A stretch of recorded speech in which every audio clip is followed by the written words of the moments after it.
Last video में मैंने कहा था कि हम अपने स्ट्रिंग एरे को लिस्ट व्यू के ऊपर सेट करके देख लेंगे कि किस तरह से सेट कर सकते हैं। टेक्स्ट व्यू के ऊपर सेट करने में और लिस्ट व्यू के ऊपर सेट करने में हमारे पास बहुत ज़्यादा डिफरेंसेस हैं। लिस्ट व्यू के ऊपर हम डायरेक्ट सेट नहीं कर सकते जिस तरह हम टेक्स्ट व्यू के ऊपर सेट कर रहे थे डॉट सेट टेक्स्ट करके। लिस्ट व्यू के ऊपर हम किस तरह से सेट कर सकते हैं ये मैं स्टेप बाय स्टेप अभी आप लोगों को बताता हूँ। यहाँ पे सेकंड एक्टिविटी खोल लेते हैं हम। यहाँ से ये कंट्रोल प्लस लेफ़्ट क्लिक जब हम क्लिक करेंगे इसके ऊपर तो ये हमारी XML भी खोल देगा। हमें क्या चाहिए, एक लिस्ट व्यू चाहिए। स्ट्रिंग एरे में ऑलरेडी यहाँ पे क्रिएट कर चुका हूँ एक। हमें लिस्ट व्यू चाहिए। हम यहाँ पे क्या करते हैं, लिस्ट व्यू ऐड कर लेते हैं, इस टेक्स्ट व्यू को इरेज कर देते हैं। लिस्ट व्यू यहाँ पे ऐड कर देते हैं। विड्थ इसकी हम कर देते हैं मैच पेरेंट इसकी विड्थ कर देते हैं हम, और हाइट इसकी हम कर देते हैं लेट्स से रैप कंटेंट, या आप मैच पेरेंट करना चाहें जो मर्जी। लिस्ट व्यू ऐड हो गया है। अब इसकी आईडी भी डिक्लेयर कर देते हैं यहाँ पे लिस्ट व्यू। इसकी आईडी भी डिक्लेयर हो चुकी है इस लिस्ट व्यू की। अब इसको हमने कॉल किस तरह से करना है और इस पे एरे लिस्ट को, स्ट्रिंग एरे को सेट किस तरह से करना है वो हम देख लेते हैं अपनी जावा क्लास के अंदर।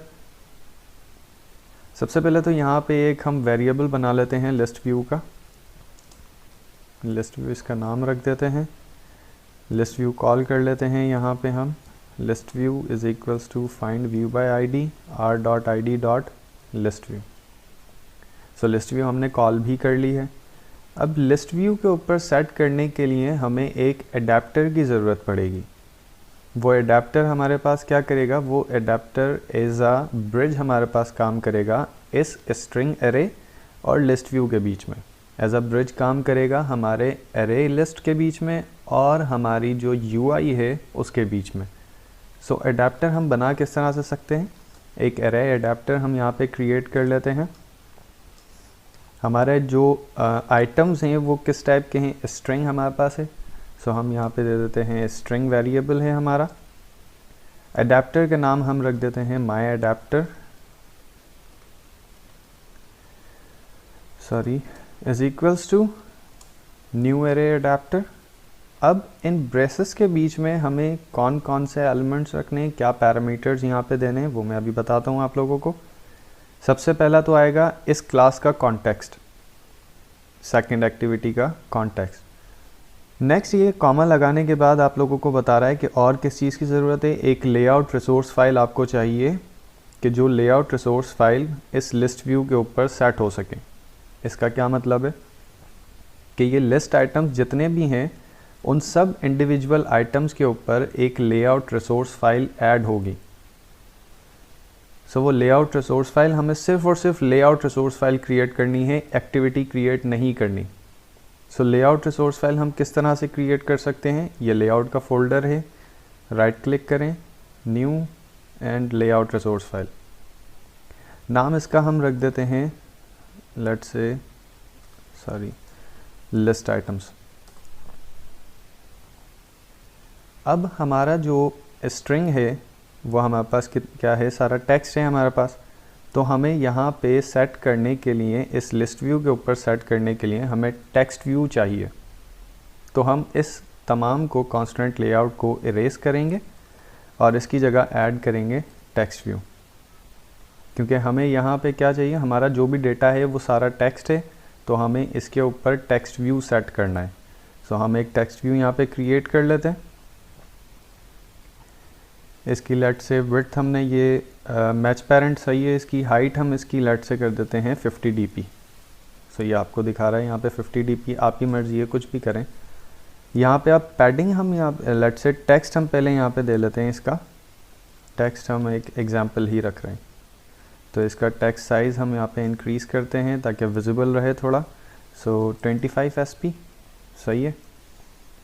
पैडिंग हम यहाँ पे इसकी दे देते हैं, पैडिंग टॉप हम यहाँ पे दे देते हैं 5 dp, और पैडिंग स्टार्ट या पैडिंग लेफ़्ट हम आप इसकी दे देते हैं यहाँ पे लेट्स से 10 dp, और पैडिंग एंड भी यहाँ पे असाइन कर देते हैं इसकी 10 dp। सो ये हमारा जो टेक्स्ट व्यू था वो हो चुका है क्रिएट। अब इसे हमने सेट करना है अपने एरे एडाप्टर के ऊपर, फिर उस एरे एडाप्टर को हम सेट करेंगे अपने लिस्ट व्यू के ऊपर। सो यहाँ पे हमें कॉल करनी पड़ेगी अपनी लेआउट रिसोर्स फाइल, किस नाम से है, लिस्ट आइटम्स के। सो r.layout.list आइटम्स, हमारी जो लिस्ट आइटम्स थी वो भी कॉल हो चुकी है। थर्ड आइटम अब ये आपको दे रहा है यहाँ पे कि आपकी स्ट्रिंग एरे क्या है। स्ट्रिंग एरे आपने कौन सी क्रिएट की है, तो हमने किस नाम से क्रिएट की है, सब्जेक्ट्स के नाम से। तो यहाँ पे उसका हम नाम दे देते हैं सब्जेक्ट्स। सो हमारा जो एडाप्टर था वो हो चुका है क्रिएट। बहुत ही ज़्यादा सिंपल रखा है, ज़्यादा डिटेल में नहीं गए हम। डिटेल में हम तब बात करेंगे जब हम लिस्ट व्यू के बजाय रिसाइकलर व्यू पे बात करेंगे। सो हमने यहाँ पे ज़्यादा डिटेल नहीं किया, हमने सिंपल माई अडेप्टर एक क्रिएट किया है और अब उस अडेप्टर को हम अपनी लिस्ट व्यू के ऊपर सेट कर देते हैं। List view dot set adapter किस नाम से है, माई अडेप्टर।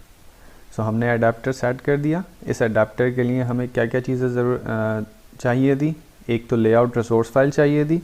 लेआउट रिसोर्स फाइल किस लिए चाहिए थी कि हमें इस लिस्ट आइटम्स के हर एक इंडिविजुअल आइटम के ऊपर वो लेआउट रिसोर्स फाइल सेट करनी है।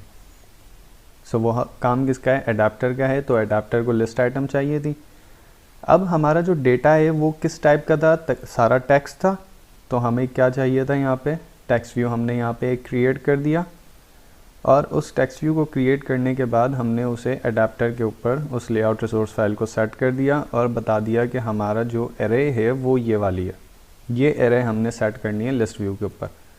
सो list view dot set adapter, उस पर फिर हमने माई अडेप्टर पास किया, वो क्या करेगा, अब जितना भी हमारा डेटा है वो सारा लिस्ट व्यू पे एक एक करके सेट कर देगा।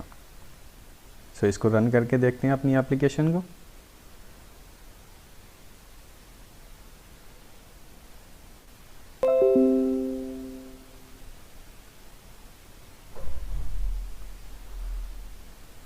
सो हमारी एप्लीकेशन जो थी वो रन हो चुकी है। ये देखें, ये उसने इंडिविजुअल हर एक लिस्ट आइटम के ऊपर हमारे जितने भी सब्जेक्ट्स हमने यहाँ रखे थे वो सारे उसने यहाँ पे सेट कर दिए। अब नेक्स्ट वीडियो में हम देखेंगे कि हम इसका ऑन क्लिक किस तरह से हैंडल कर सकते हैं, कि इसके क्लिक पे कुछ होना चाहिए, कि उसका ऑन क्लिक हम किस तरह से हैंडल कर सकते हैं, वो फिर हम नेक्स्ट वीडियो में देखेंगे। सो आज की वीडियो को फिर इतना ही रखते हैं। इसके अंदर से मैंने पूरी कोशिश की है कि ज़्यादा डिटेल नहीं हो, बहुत ही इसको जो है इजी करके समझाऊं। फिर भी कोई चीज़ समझ नहीं आई हो तो वो आप कमेंट्स में मुझसे पूछ सकते हैं, और इस वीडियो के अलावा कोई क्वेश्चन हो तो वो भी आप पूछ सकते हैं। मैं कोशिश करूँगा कि विदिन 24 आवर्स जितने भी आपके क्वेश्चंस हैं उसका जवाब दे सकूँ। एक और बात कि ये लिस्ट आइटम हम अपनी तरफ से बनाने के बजाय हम यहाँ पे बिल्टन भी यूज़ कर सकते हैं एंड्रॉयड स्टूडियो का। वो किस तरह से, android.r.layout. और यहाँ पे अगर आप देखें तो ये सिंपल लिस्ट आइटम 1 आपको दिखा रहा है, तो आप ये भी यूज़ कर सकते हैं XML, ठीक है। लेकिन बेहतर यही है कि हमें पता हो कि अपनी तरफ से हम किस तरह से बना सकते हैं, ताकि हम उसको जैसा हमने डिज़ाइन करना है हम वैसा ही डिज़ाइन कर सकें। सो आज की वीडियो को फिर यहीं एंड करते हैं, इंशाल्लाह नेक्स्ट वीडियो में मिलेंगे।